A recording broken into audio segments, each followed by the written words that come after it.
Hi guys, welcome to the house of literature. और आज का टॉपिक है the Canterbury Tales general prologue. तो अगर आप ये सोच रहे हो कि ये तो प्रोलॉग है, एक इंट्रोडक्टरी पार्ट है, स्किप कर सकते हैं या थोड़ा ऐसे पढ़ के आगे बढ़ सकते हैं, तो नहीं भाई, बिल्कुल भी नहीं। ये जो जनरल प्रोलॉग है ये 858 लाइंस का है, तो ये सिर्फ एक इंट्रोडक्शन नहीं है, अपने आप में एक मास्टरपीस है। इंग्लिश लिटरेचर का one of the greatest pieces में से एक है। तो चौसर ने एक काम किया जो पहले कभी आज तक हुआ नहीं था। उन्होंने एक जगह पे एक ही पोम में पूरी मिडाइवल इंग्लिश सोसाइटी को रिप्रेजेंट करके रख दिया। नाइट भी है, करप्ट मॉन्क भी है, वाइफ ऑफ बेथ भी है जो कि एक मॉडर्न फेमिनिस्ट से ज़्यादा बोल्ड है ऑनेस्टली, एंड पार्टनर भी है जो कि फेक रिलिक्स बेच रहे हैं। ठीक है, तो अब हम सबके साथ एक पिलग्रिमेज में चलते हैं। ठीक है, आज हम ये सब समझेंगे character bye character, technique by technique. तो चलो शुरू करते हैं। एक चीज़ और कि अभी क्योंकि ये प्रोलॉग सेक्शन है तो हम सिर्फ वो वाला सेक्शन कवर करेंगे, फिर जो इम्पॉर्टेंट पार्ट्स हैं इसके वो नेक्स्ट वीडियो में कवर करेंगे। ओके, हाँ जी, तो पहले एक क्विक ओवरव्यू ले लेते हैं। जनरल प्रोलॉग हमारा जो है वो 858 लाइंस के हैं। 1387 में ये लिखा गया है, और ये नंबर्स नोट कर लो। एमसीक्यू में कई बार ये नंबर्स आ जाते हैं, और नहीं भी तो लॉन्ग आंसर क्वेश्चंस में अगर आप इस तरीके से इसको साइट करोगे ना, तो ये आपके नंबर बढ़ाने में हेल्प करेगा। तो चौसर ने क्या लिखा है प्रोलॉग में वो कवर करते हैं। 29 पिलग्रिम्स है, कई जगह 30 भी दिया होता है। 30th जो पिलग्रिम है वो चौसर एज अ राइटर अपने आप को खुद ही ज्वाइन करता है, उसके बारे में भी हम पढ़ेंगे। ठीक है, तो एक जगह है जिसका नाम है टेबार्ड इन साउथ वॉक में। तो ये यहाँ पे 29 पिलग्रिम्स मिल रहे हैं, सब कैंटरबरी जाने वाले हैं। इनमें से कैंटरबरी क्या है, सेंट थॉमस बैकेट की एक श्राइन है जहाँ पे उनकी काइंड ऑफ एक तरह से आप कह सकते हो कि as a respect, as a representation of respect लोग पिलग्रिमेज के लिए जाते हैं। तो सेंट थॉमस बैकेट के लिए से रिलेटेड भी बहुत सारे पीस ऑफ लिटरेचर है, उसको भी हम फ्यूचर में पढ़ेंगे। तो अभी के लिए हम ये इसको कवर कर लेते हैं। और जो चौसर ने क्या किया है, इसमें हर एक पिलग्रिम को डिस्क्राइब किया, उसके अपीयरेंसेस को, उनके प्रोफेशंस को, उनकी पर्सनालिटीज़ को, और एक एक की जो साइकोलॉजिकली है ना, उनको साइकोलॉजिकली रिवीलिंग डिटेल्स के वाया उनको दिखाया है, दर्शाया है। ठीक है, तो अब इससे क्या हुआ, पहले जो पोर्ट्रेट गैलरी ऑफ सोसाइटी ये बना इंग्लिश फिक्शन का। ठीक है, तो पहली बार इंग्लिश लिटरेचर में ऐसा हुआ था कि इतने सारे डिफरेंट क्लासेस एक साथ आए, इतनी डिटेल्स में उनको बताया गया, उनके आउटर अपीयरेंस को बताया गया, उनके इनर रियलिटीज़ को बताई गई। तो आज हम ये सारी एक एक करके कवर करेंगे। ठीक है, तो पहला तो हमारा है फ्रेम नैरेटिव, जो कि बहुत इंपॉर्टेंट है। तो फ्रेम नैरेटिव कैसे है, टेबेड इन में कैसे स्टोरी शुरू होती है, स्टोरी टेलिंग कॉन्टेस्ट कैसे होता है, होस्ट कौन है। दूसरा हमारे 3 स्टेट्स हैं। ठीक है, चर्च है, नाइट्स है, कॉमनर्स है, और हर एक स्टेट में एक आइडियल रिप्रेजेंटेशन है और एक करप्ट रिप्रेजेंटेशन है।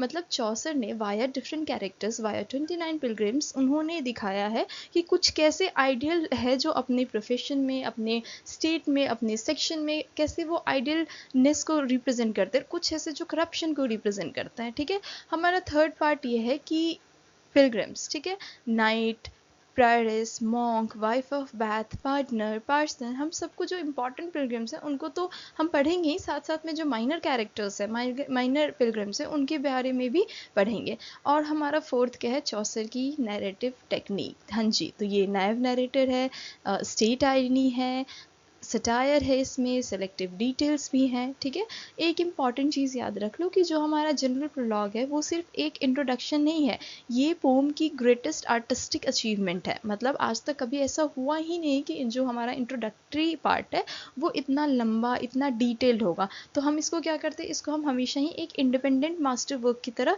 ट्रीट करते हैं। ठीक है, तो ये एक इम्पॉर्टेंट पॉइंट है जो कि याद रखना।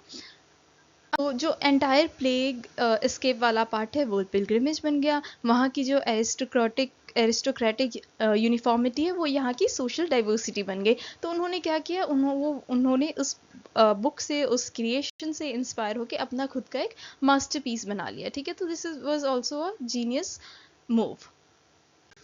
हाँ जी, तो अब हम आते हैं कि 3 स्टेट्स क्या क्या थे, कौन कौन थे। अब ये सेक्शन बहुत इंपॉर्टेंट है, एग्जाम के पर्सपेक्टिव से भी ये, क्योंकि मिडाइवल सोसाइटी को दिखलाता है। तीन मिडाइवल जो सोसाइटी थी वो 3 स्टेट्स में डिवाइडेड थी, 3 सोशल ऑर्डर्स थे। First state was church, second was the knights and third was the commons. और चौसर ने तीनों कवर किया एक साथ एक पोम में। ये पहले कभी ऐसा हुआ नहीं किसी पीस ऑफ इंग्लिश लिटरेचर में कि तीनों सोसाइटी को with in the same creation reflect किया गया है। तो इस चीज़ को याद रखना। हमारा फर्स्ट जो सेक्शन है वो है चर्च, द फर्स्ट स्टेट। ठीक है, तो चर्च को पिलग्रिम्स में आइडियल भी बताया गया और करप्ट भी बताया। आइडियल वाया द पार्सन बताया गया है, वो शेफर्ड थे। ठीक है, गरीब हैं पैसों में बट पूछ में एकदम प्योर। ठीक है, अगर उनकी इंटरनल जो देखी जाए, जब आप पढ़ोगे पोएम तो काफ़ी वो प्योर दिखाए गए हैं। खुद पहले करते हैं फिर सबको सिखाते हैं। ही always practice what he preaches. ठीक है, तो वो अकेला कैरेक्टर है जिसे चौसर ने बिना किसी आयरनी के डिस्क्राइब किया है। ठीक है, सब में कुछ ना कुछ प्रॉब्लम है, सब में कुछ ना कुछ फ्लॉज है, कुछ खामियां हैं, बट पार्सन में कुछ नहीं है। एक जो कहते हैं ना कि moral benchmark of the pome है, तो parcel is the moral benchmark of the pome. अब करप्ट की बात करें तो मॉन्क जो है हंटिंग भी करते हैं, फाइन हॉर्सेस रखता है, स्वॉन को रोस्ट करके खाते हैं, अपनी मोनेस्टिक ड्यूटीज बिल्कुल भी पार्टिसिपेट नहीं करते, उसको इग्नोर करते। तो ये क्या है, एक करप्शन है। फ्रायर है, कन्फेशन के लिए ब्राइब्स लेते हैं, गरीबों से दूर रहते हैं, रिच लोगों के पास जाते हैं। तो ये भी क्या है, ये भी करप्शन है। अब पार्टनर है, ये सबसे इंटरेस्टिंग विलेन है। फेक रेलिक्स बेचता है, एक पिलो केस को वर्जिन मैरी का वेल बोलता है, पिग की हड्डियों को सेंस रेलिक्स बोलता है, चर्च की ऑथोरिटी के बिना पार्डन्स इशू करता है। तो मतलब इस तरह से दिखाया गया है कि कोई भी एक स्टेट है उसमें पॉजिटिव भी है, आपके नेगेटिव भी है, उसमें एक आपका आइडियल केस भी है, आपके करप्ट केसेस भी है। ठीक है, तो अगर हम बात करें, हिंट देते, चौसर एक हिंट देते हैं कि there is this sexual ambiguity जो 14th सेंचुरी में था, वो काफ़ी अच्छे से यहाँ पे दर्शाया गया है। ठीक है, तो इसके बारे में भी हम डिटेल में पढ़ेंगे नेक्स्ट वीडियो में। ठीक है, अब हम आते हैं, एक चीज़ और याद रखना कि जो समनर है वो करप्ट चर्च कोर्ट ऑफिशियल है। ठीक है, चौसर चर्च को बेस्ट और वर्स्ट दोनों दिखाते हैं, पार्सन वर्सेस पार्टनर। ये कॉन्ट्रास्ट है मोरल आर्ग्यूमेंट के लिए। तो कभी अगर आपका इस तरह से क्वेश्चन आ गया कि तीनों सोशल ऑर्डर्स में से किसी एक पे या तीनों पे, तो आप एक जो कहते हैं ना एक मोरल बेंचमार्क और एक करप्शन वाला जो पार्ट है उसको आप इस तरह से एग्जाम्पल से दिखा सकते हो। सेकेंड जो हमारा स्टेट है वो है द नाइट्स। नाइट्स में क्या है, आइडियल भी है और करप्ट भी है, again same like the church. ठीक है, तो द नाइट जो कैरेक्टर है द नाइट का, वो मेजर क्रूसेड में लड़ते हैं, प्रूशिया में, लिथुनिया में, स्पेन में, नॉर्थ अफ्रीका में। और वो पिलग्रिमेज में कैसे आए हैं, स्टेन्ड आर्मर में आए हैं। फाइन क्लॉथ्स नहीं है उनके पास, उनके कपड़े चमक नहीं रहे, कोई वैनिटी नहीं है उनमें, वेरी मतलब सरल और सीधे स्वभाव से आए हैं, सीधे बैटल फील्ड से आए हैं। कहाँ जा रहे हैं वो, कैंटरबरी जा रहे हैं। ठीक है, तो ये मिडाइवल शिवेलरी को का एक बेसिक आइडिया है। But again there is this character squire क्या है, वो नाइट का बेटा है, यंग है, कोटली है, अपने सपनों में ज़्यादा इंटरेस्टेड है। Instead of being in duty वो रोमांटिक एंडेवर्स को ज़्यादा परस्यू करने की कोशिश करता है। ठीक है, तो एक काइंड ऑफ कह सकते हो कि आप एक जनरेशनल डिफरेंस भी है। चौसर ने इस चीज़ को बहुत सटली शो किया है कि there is this person who is like कि नोबिलिटी है, नोबिलिटी का बेंचमार्क है, and then there is his son जो कि यंग है, कोटली है, अपने अपीयरेंसेस में ज़्यादा इंटरेस्टेड है। ठीक है, तो ये हमारा सेकंड हो गया, द स्टेट हो गया। अब हमारा थर्ड है द कॉमन। ठीक है, ये सबसे बड़ा ग्रुप है और सबसे वेराइड है, मतलब इसमें आपको डिफरेंट लोग मिलेंगे, डिफरेंट पर्सपेक्टिव मिलेंगे, डिफरेंट स्टेंसेस मिलेंगे। इनमें क्या क्या आ रहे हैं, हमारे मर्चेंट्स आ रहे हैं, प्रोफेशनल्स आ रहे हैं, क्राफ्ट्समैन आ रहे हैं, पीजेंट्स आ रहे हैं। तो मतलब मिडाइवल इंग्लैंड की जो राइजिंग मिडिल क्लास थी, इनके वाया शो की गई है।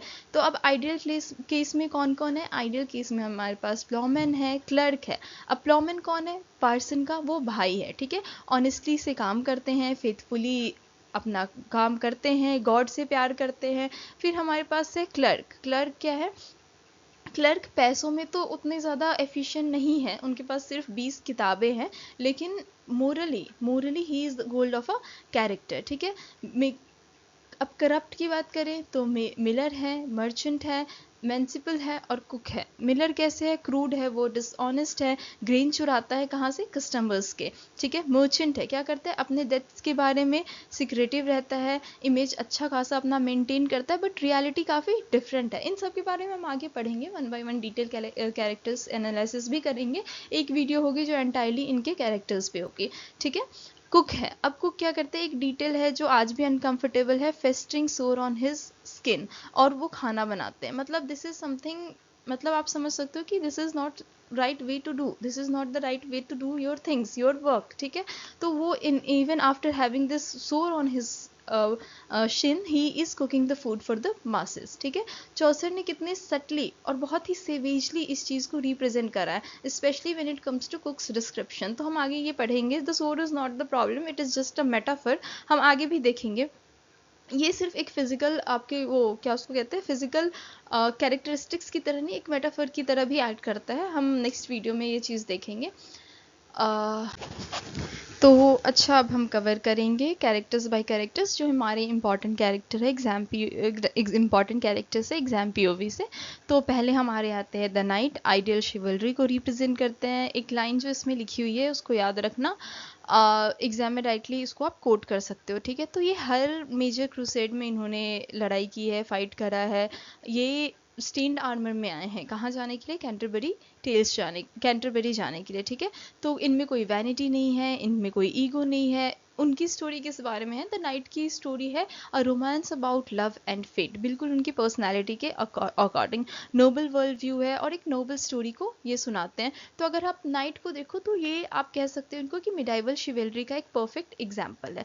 नेक्स्ट हमारे जो कैरेक्टर हैं वो है द प्रायरेस। अब इनका जो नाम है वो है मैडम इग्लिटाइन। तो ये कैरेक्टर बड़े ही मज़ेदार हैं। ये एक नन भी है, एक रिलीजियस फिगर कह सकते हैं, पिलग्रिमेज पे भी है, और ये इनके जो कैरेक्टरिस्टिक्स हैं वो काफ़ी डिफरेंट है। ये रोती हैं किसके लिए? एक जो ट्रैप माइस है उनके लिए रोती हैं, अपने डॉग्स को अपने टेबल पे बिठा के खाना खिलाती है, एक गोल्ड ब्रॉश पहनती है। ठीक है। जिसपे एक सिंबल लिखा हुआ है लव कंकर्स ऑल, वो फ्रेंच में लिखा हुआ है अमोर विंसेट अमोनिया, which means love conquers all. तो ये दर्शाती है कि ये फ्रेंच जानती है। ठीक है। तो ये प्रोविंशियल फ्रेंच, पेरिस फ्रेंच नहीं, प्रोविंशियल फ्रेंच। ठीक है। तो ये प्रिटेंड करती है, she is all faking, she is all about faking things. मतलब जो वो उनका इंटरनल है वो आउटर से काफ़ी डिफरेंट है। ठीक है।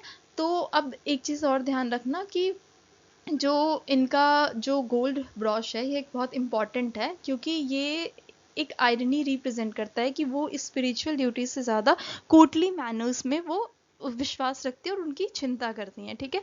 तो इनकी ब्रॉच का एक इम्पॉर्टेंट पार्ट है, वो याद रख लेना। नेक्स्ट है हमारे जो कैरेक्टर है वो है the wife of Bath Alison, और ये character honestly one of the most interesting characters है।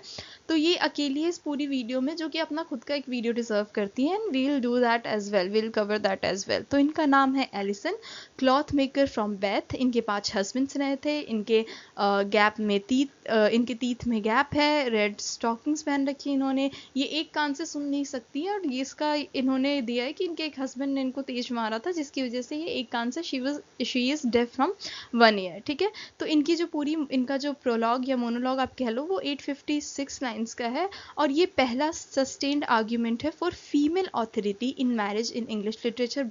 याद रखना, बहुत इंपॉर्टेंट पॉइंट है कि this is the very first sustained argument for female authority in marriage in English literature. ठीक है। तो वो ये सारी चीज़ें को आर्ग्यू करती है, वो खुद को ही कॉन्ट्राडिक्ट करती है, वो गॉसिप करती है अपने 3 हस्बैंड्स के बारे में, और पढ़ने वाले को ना उनका कैरेक्टर वो उनसे ज़्यादा समझ पाते हैं। ठीक है।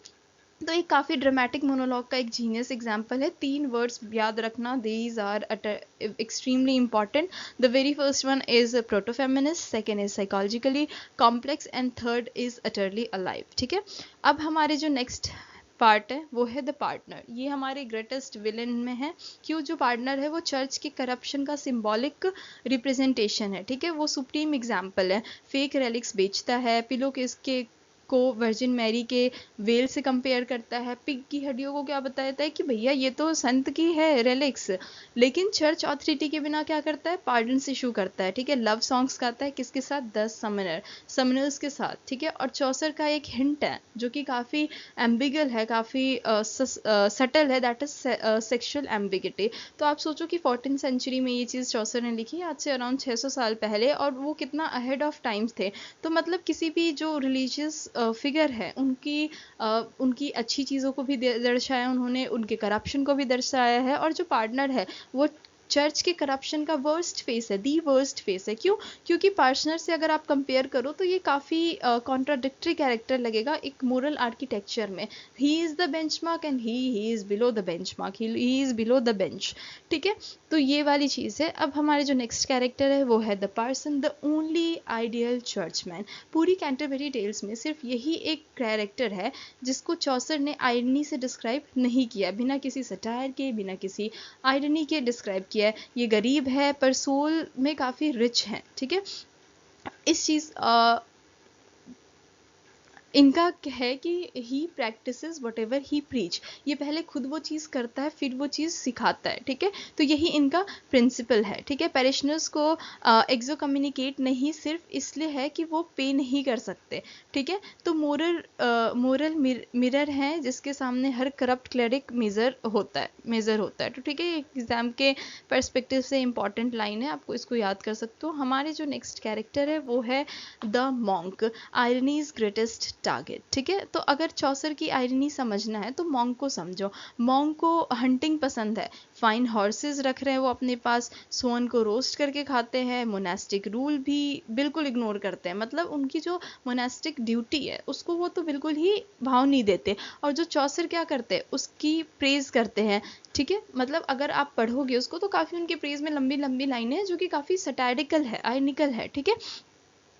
तो नैरेटर बोलते हैं कि एक what sold he studied and make him slave in wood, मतलब भाई क्यों पढ़े, वो पागल हो जाएगा। नैरेटर बोल रहा है ये चीज़ परफेक्टली रीजनेबल है, बट रीडर जानता है कि एक मॉन्क को पढ़ना चाहिए, यही आयरनी है। ये नैव नैरेटर की टेक्निक है, नैव नैरेटर के बारे में भी हम आगे पढ़ेंगे। मॉन्क सबसे एक्सटेंडेड एग्जाम्पल है चौसर के आयरॉनिक कैरेक्टर का, ठीक है। तो ये भी आप एक पर्सपेक्टिव याद रख सकते हो एग्जाम के लिए।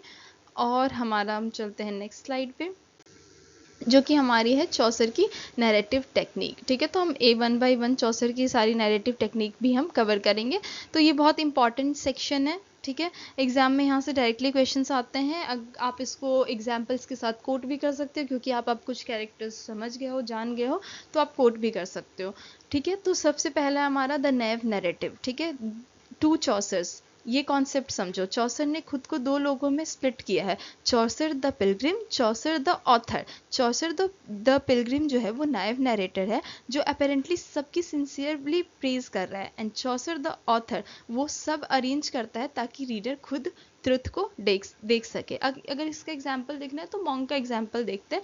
नैरेटर बोल रहा है मॉन्क कितने अच्छे इंसान हैं, हंटिंग करते हैं, फाइन हॉर्सेस रखते हैं, और रीडर सोच रहा है कि भाई ये तो मॉन्क की ड्यूटीज बिल्कुल भी नहीं है, और मॉन्क की जो एक्चुअल ड्यूटीज है वो इसमें इंटरेस्टेड क्यों नहीं है। यही गैप, यही आयरनी है, ठीक है। और ये टेक्निक पॉलिटिकल सेफ भी है, specially when it comes to 1380s में, जब चर्च का डायरेक्ट क्रिटिसिज्म बहुत ही डेंजरस स्टेप हुआ करता था, तो चौसर का नाइव नरेशन एक शील्ड की तरह उनके लिए एक्ट किया। अगर कोई तुमसे पूछे कि तुमने चर्च को क्रिटिसाइज किया, चौसर बोल सकते थे अरे नहीं भाई, नैरेटर ने तो प्रेज किया है। तो this was very fine technique I would say. तो Chaucer the pilgrim is equal to artistic inventions plus political shield, ठीक है। तो ये एक इंपॉर्टेंट चीज याद रख सकते हो। सेकेंड है हमारा स्टेट सटायर ट्रेडिशन, ठीक है। तो स्टेट सटायर क्या है, ये एक कॉमन मिडाइवल लिटरेरी जॉनर था जिसमें पोम्स के वाया अब जो ऑथर्स थे वो डिस्क्राइब करते थे कि हर सोशल क्लास में अपनी ड्यूटीज़ में वो कैसे फेल हो रहा है, हर एक पर्टिकुलर सोशल क्लास, ठीक है।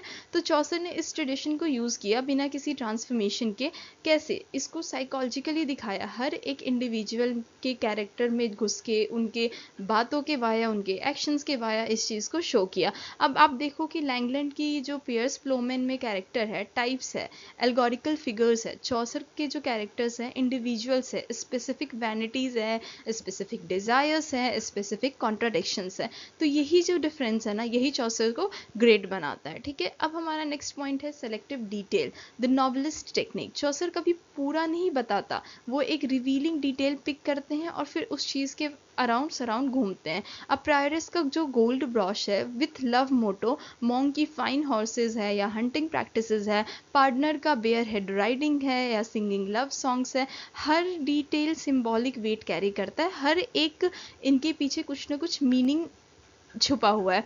अगर हम ये अगर टेक्निक जो थी हमारी, ये नॉवलिस्ट की टेक्निक थी, एलिगोरिस्ट की नहीं, और मिडाइवल लिटरेचर में ये बहुत ही यूनिक कॉन्सेप्ट की तरह निकल करके आया था। ठीक है, तो हम इसको भी सिलेक्टिव जो डिटेल है, सिलेक्टिव डिटेल्स के बारे में भी हम पढ़ेंगे। पहले तो हम ये सारे अदर कैरेक्टरिस्टिक्स फीचर्स देख ले। और नेक्स्ट है हमारा पोर्ट्रेट गैलरी मेथड। अब social order versus moral order. ठीक है, तो चौसर पिलग्रिम्स इंट्रोड्यूस करती है सोशल ऑर्डर में नाइट पहले है, बट मोरल ऑर्डर इनकी अलग है। नाइट और पार्सन सोशली अलग जगह है, but morally most admirable characters है। पार्टनर चर्च में है, मोरली वर्स्ट है। Social rank is not equal to moral worth. ठीक है, तो ये चौसर की काफ़ी रेडिकल आर्ग्यूमेंट निकल के आती है। 14th सेंचुरी में ये सब कहना बहुत ही बोल्ड था, अपने आप में एक बहुत बड़ा स्टेप था। ठीक है, अब हम चलते हैं नेक्स्ट स्लाइड की तरफ, जो है हमारा इम्पॉर्टेंट एग्जाम नोट्स। अब डायरेक्ट एग्जाम नोट्स की तरफ देखते हैं। कुछ चीज़ें आप याद रख लो जो आपको हेल्पफुल रहेंगी आपके लिए, कुछ चीज़ें इनमें से आती है काफ़ी बार पेपर में। तो फर्स्ट है हमारा ओपनिंग लाइंस, जो हमने पहले भी कवर किया था, when the April with his showers soote. ठीक है, तो April is equal to renewable. ठीक है, पिलग्रिमेज, स्प्रिंग तो एक क्लासिकल ट्रेडिशन है, बट चौसर ने इसको इंग्लिश सेंसरी डिटेल से ग्राउंड किया है। एग्जाम में ये कोड डाल लो, काफ़ी अच्छा इंप्रेशन शो करेगा। नेक्स्ट है हमारा हीरोइक कपलेट, ये हमने पहले भी पढ़ा है। जनरल प्रोलॉग जो है हीरोइक कपलेट में है। राइम्बिक एम्बिक पेंटामीटर पेयर्स AABBCC, ये फॉर्म ड्राइडन, पोप, जॉनसन सब ने 400 साल तक यूज़ किया था। तो याद रखना heroic couplet is equal to general prologue का वर्स फॉर्म। ठीक है, अब है हमारा next point is ideal versus corrupt structure. तो हमने इसको काफ़ी डिटेल में कवर किया है कि कैसे नाइट, पार्सन और प्लॉमैन आइडियल कैरेक्टर्स है, अपनी सोशल फंक्शन पूरी करते हैं। On the other hand monk, fryer, partner, Sumner ये करप्ट है, ड्यूटीज़ फेल करते हैं। तो ये कॉन्ट्रास्ट आपका शो करता है कि मोरल आर्किटेक्चर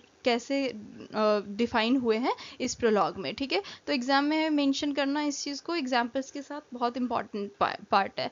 नेक्स्ट है हमारा टैबर्ड इन लोकेशन। ठीक है, तो साउथ वॉक में है, just outside London city's wall.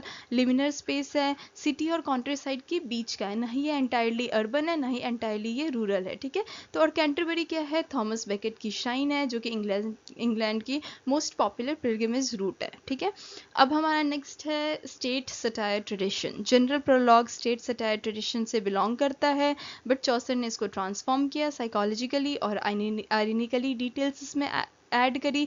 Exam point of view से याद रखना कि साइकोलॉजिकल और आयरनी ये दो इंपॉर्टेंट पार्ट है, जो कि मेंशन प्लीज कर लेना। नेक्स्ट है हमारा आंसर स्ट्रक्चर। तो कोई भी जनरल प्रोलॉग से कोई जो क्वेश्चन आए, तो एक frame narrative plus pilgrimage setting, ये चीज़ याद रख लेना। सेकंड है हमारा तीन हमने स्टेट्स कवर किया है, that is the night, the church and the common. ठीक है, तो ये याद कर लेना। और हमारा जो आयरॉनिक नैरेटिव टेक्निक है ये याद कर रख लेना। तो ये जो है सोशल ऑर्डर, ये सोशल ऑर्डर और मोरल आर्किटेक्चर, ये दो इंपॉर्टेंट पॉइंट्स हैं। ये सारी चीज़ें याद रख लें तो तुम्हारे मार्क्स कहीं नहीं जा रहे हैं। अब हम नेक्स्ट पे आते हैं समरी। तो एक क्विक रिकैप कर लेते हैं हमने क्या क्या पढ़ा। फर्स्ट हमारा है कि हमने जनरल प्रोलॉग कवर किया है 858 लाइंस का, 1387 में लिखा गया है, 30 पिलग्रिम्स है। कहीं पे एक्चुअली ये 29 है, 30th चौसर ने एज अ पिलग्रिम खुद ज्वाइन किया था as a author and pilgrim, and there are 2 more characters जो कि बाद में ऐड हुए थे। टैबर्ड इन इनकी लोकेशन है और यहाँ से ये अपने आप में एक इंडिपेंडेंट मास्टरपीस है। Second thing is which is important is frame narrative. 29 और 30 पिलग्रिम्स, अगर आपके दोनों ऑप्शंस में है 29 और 30, वैसे तो ये आते नहीं, बट इनकेस कभी आ जाए तो 29 टिक कर देना। 120 प्लान्ड टेल्स बट 24 कंप्लीटेड, याद रखना ये बहुत इंपॉर्टेंट है। सोर्स इनका क्या था, बेकाशियो का डी कैमरॉन था। ठीक है, थर्ड पॉइंट इज 3 स्टेट है, first church, second night and third is Commons जो है वो काफ़ी वेराइड है, उसमें तरह तरह के लोग हैं। अब हमारा नेक्स्ट पॉइंट क्या है कि पिलग्रिम्स कौन कौन से हैं। द नाइट है, द प्रायरेस है, वाइफ ऑफ बैथ है, पार्टनर है, पार्सन है एंड मॉन्क है। नाइट क्या है हमारे, शिवेलरिक आइडियल है, प्रायरेस वर्ल्डली नन है, वाइफ ऑफ बैथ प्रोटो फेमिनिस्ट है, पार्टनर करप्ट चर्च है, पार्सन मोरल आइडिया है एंड मॉन्क आयरनी के टारगेट है। ठीक है, तो ये और नेक्स्ट पार्ट इज हमारी 5 जो नैरेटिव टेक्निक है, कौन कौन सी है। Narrative technique, naive narrative, state satire, selective detail, social order and social order versus moral order. तो ये याद रख लेना, स्पेशली यूपीएससी के जो भी स्टूडेंट्स हैं उनके लिए काफ़ी इंपॉर्टेंट है, इस तरह के क्वेश्चंस आते रहते हैं। नेक्स्ट है हमारा Q&A। तो आप रूल्स तो आपको पता है कि पहले खुद पॉज करो, समझो, करो और फिर चेक करो। तो the first question is what is the frame narrative in Chaucer's Canterbury tale. तो इसका आंसर क्या होगा, इसका आंसर होगा B, a large story that contains smaller stories. ठीक है, तो पिलग्रिमेज क्या है, आउटर फ्रेम है, 24 टेल्स जो है वो इनसाइड छोटी छोटी स्टोरीज है। ठीक है, next question is frame narrative which event serves as the frame narrative in the Canterbury Tales. तो इसका आंसर है C, a pilgrimage to Canterbury. ठीक है, थर्ड है Which literary work inspired Chaucer's use of frame narrative। तो again हमने इसको कई बार पढ़ा है, इसका आंसर है C, the Decameron by Boccaccio। Next question है which pilgrim practices that he preaches and represents the ideal church। तो इसका एग्जाम्पल हमें आना चाहिए, हमारे को अच्छे से पता होना चाहिए, अभी हमने उसके बारे में पढ़ा है, which the answer is C, Parson। ठीक है, अब हम आते हैं नेक्स्ट स्लाइड पे, which is also again a Q&A। तो ये आप अपने आप को टेस्ट कर सकते हो। ठीक है, इसको अगेन पॉज कर लो और देखो कि आप कर सकते हो कि नहीं। Chaucer's praise of monk is an example of which literary device। तो ये जो है ये किसका डिवाइस, इसका डिवाइस क्या है जो चॉसर ने प्रेज करा है मॉन्क की। तो इसका एग्जाम्पल सीधे आपको पता होना चाहिए, आयरनी है, नैव नैरेटर के वाया टेक्निक को यूज़ किया है, चॉसर ने पिलग्रिम को प्रेज किया है, काफ़ी बोल्ड मूव था उस टाइम के हिसाब से और काफ़ी शील्डेड मूव भी था। Next question is which of the following is not one of the 3 ideal pilgrims in Chaucer's general prologue. तो इसका आंसर है द मॉन्क ऑब्वियसली, क्योंकि जो भी वो प्रैक्टिस कर रहे थे वो एक मॉन्क को प्रैक्टिस नहीं करनी चाहिए और जो एक्चुअली करनी चाहिए थी उससे वो भाग रहे थे। ठीक है, नेक्स्ट क्वेश्चन है चॉसर्स what is state satire। so the answer is C, the answer is B, a medieval genre exposing the failures of different social classes। ठीक है, अब नेक्स्ट हमारा क्वेश्चन है Chaucer's pilgrims are unique because they are presented as। तो इसका क्या answer होगा, इसका आंसर होगा C, both social order and fully developed individuals. ये क्योंकि हमने अभी भी तक करा है और आगे भी करेंगे तो हमारे को ये चीज़ क्लियरली दिखेगी कि इसमें सोशल ऑर्डर्स भी है, इसमें इंडिविजुअल भी है जो अपनी बातें रख रहे हैं, अपने थॉट प्रोसेस रख रहे हैं और उनके वाया हम उनको बेटर तरीके से जान पा रहे हैं। अब हम कवर करते हैं हमारा लॉन्ग आंसर क्वेश्चंस करते हैं। तो इसमें 2 लॉन्ग आंसर क्वेश्चंस हैं, पहले हम ये डिस्कस कर लेते हैं। Discuss the general prologue as a portrait gallery of medieval English society, how does Chaucer achieve social realism. तो 3 पार्ट है, तीनों इंटरलॉकिंग टेक्निक है, सब करेंगे। ओपनिंग लाइन में आप ये लिख सकते हो कि जो जनरल प्रोलॉग है is unique in medieval literature because it attempts and achieves a comprehensive portrait of an entire society in a single work. ठीक है, इसमें आप फिजिकल स्पेसिफिसिटी आप बोल सकते हो कि प्रायरस का जो कोरल ब्रेसलेट है, गोल्ड ब्रॉश है, मॉन्क की फाइन हॉर्सेस है, वाइफ ऑफ बैथ की गैप है, जो टीथ में उनके गैप है, रेड स्टॉकिंग्स है, ये एलेगोरिकल एट्रीब्यूट है, ऑब्जर्व्ड लिव्ड एक्सपीरियंस की डिटेल है, नॉवलिस्ट की टेक्निक है, एल्गोरिस्ट की नहीं। ठीक है, सेकेंड है professional accuracy, the sergeant of law है, technically credible legal knowledge, doctor genuinely 14th century medical philosophy, merchant secretive about deaths, reflects actual merchant culture. तो चौसर ने प्रोफेशन को ऑब्जर्व कहीं ना कहीं किया है, कस्टम ऑफिसर था, पोर्ट के काम पे वो काम किया करते थे, तो उन्होंने ये सारी चीज़ें देखी और कहीं ना कहीं इस ऑब्जर्वेशन को उन्होंने क्रिएशन में अपने ट्रांसफॉर्म किया है। अब एक चीज़ और ऐड कर सकते हो इसमें, that is psychological complexity. Night honourable है, कैंपेन करते हैं, हिस्ट्री के जो मोरल क्वेश्चंस है उसको रेज करते हैं। प्रायरिस्ट जो है वो पायस है, एक माइस के लिए वो ज़्यादा कंसर्न है अपनी स्पिरिचुअल ड्यूटी के से, ठीक है। पार्टनर जो है करप्ट है लेकिन अपेयर होते हैं as a self aware person. तो ये कॉन्ट्राडिक्शन है कि at the end of the day ये इंसान ही है, और यही सारी कॉन्ट्राडिक्शन से, यही सारे फ्लॉज उनको इंसान बनाते हैं, ठीक है। तो ये आप ऐसे कवर कर सकते हो। क्लोजिंग लाइन में आप कर कैसे सकते हो कि the social portrait is also moral document, the parson and ploughman near the bottom socially are the most admirable. इस तरह से आप कनेक्ट कर सकते हो, ठीक है। तो आने वाले टाइम में हम स्ट्रक्चर भी कवर करेंगे। एक बारी ये सारे अच्छे से वॉक थ्रू हो जाए सारे इंपॉर्टेंट टॉपिक्स का, तो हम क्वेश्चंस के स्ट्रक्चर के साथ करेंगे। नेक्स्ट है हमारा पार्ट की analyse the role of irony in the general prologue, how does Chaucer use the naive narrative narration to achieve the social criticism, ठीक है। तो ये क्वेश्चन आयरनी पे आपका फोकस है, तो आप ना एग्जाम्पल्स के साथ यूज़ कर सकते हो। पहले आप इसको बिठाओगे क्वेश्चन में कैसे कि चॉसर ने कैसे जनरल प्रोलॉग में आयरनी का यूज़ किया है, ठीक है। एक लिटरली जो कि सोफिस्टिकेटेड लिटरली डिवाइस था इन मिडाइवल इंग्लिश, ठीक है। उसके बाद काफ़ी उनके दो चॉसर्स के बीच का जो ऑसिलेशन था वो भी आप शो कर सकते हो कि Chaucer the Pilgrim and Chaucer the author. Monk का एग्जांपल आप देना काफ़ी सूटेबल है कि नैरेटर उसको कैसे प्रेज कर रहे हैं एक्यूमुलेटिव डिटेल्स के साथ, लेकिन साथ साथ में उनका ये क्लरिकल फेल्योर भी, मॉन्क का क्लरिकल फेल्योर भी शो कर रहे हैं, ठीक है। नैरेटर इसको काफ़ी सेंसिबल फाइंड करते हैं कि मॉन्क पढ़ते नहीं है, लेकिन रीडर इससे डिसएग्री करते हैं। यह एक ड्रामेटिक आयरनी है, ठीक है। तो रीडर्स को हमेशा पता होता है, knows more than the narrator, and reader active है, क्रिटिकल पार्टिसिपेंट बन जाता है, ठीक है। तो ये रिलेशनशिप जो है ना वो राइटर नैरेटर रीडर के बीच इंटायरली न्यू था, किसमें, इंग्लिश लिटरेचर में, ठीक है। अब है एक आप पॉलिटिकल एंगल भी डाल सकते हो कि 1380s में चर्च का डायरेक्ट क्रिटिसिज्म बहुत ही डेंजरस स्टेप, बहुत ही डेंजरस मूव होता। तो नैव नैरेटर जो टेक्निक थी उसने काइंड ऑफ चॉसर को इस चीज़ से शील्ड करी है। Naivety of Chaucer the pilgrim is both his greatest architecture invention and his safest political shield, ठीक है। अब आप क्लोजिंग लाइन में इसको इस तरह से लिख सकते हो कि चॉसर की जो आयरनी थी वो सिर्फ विटी ही नहीं थी, पॉलिटिकल एक स्ट्रेटेजी भी थी, एक लिटरेरी इनोवेशन भी था, और एक फाउंडेशन था इंग्लिश सैटारिकल राइटिंग का, जिसको बाद में स्विफ्ट ने, ऑस्टिन ने, डिकन्स ने, इन सब ने क्या किया, अडॉप्ट किया, इससे इंस्पायर हुआ। तो ये आपका क्लोजिंग लाइन हो सकता है। हाँ जी, हाँ जी। तो ये अब हमारा जनरल प्रोलॉग कवर हो गया।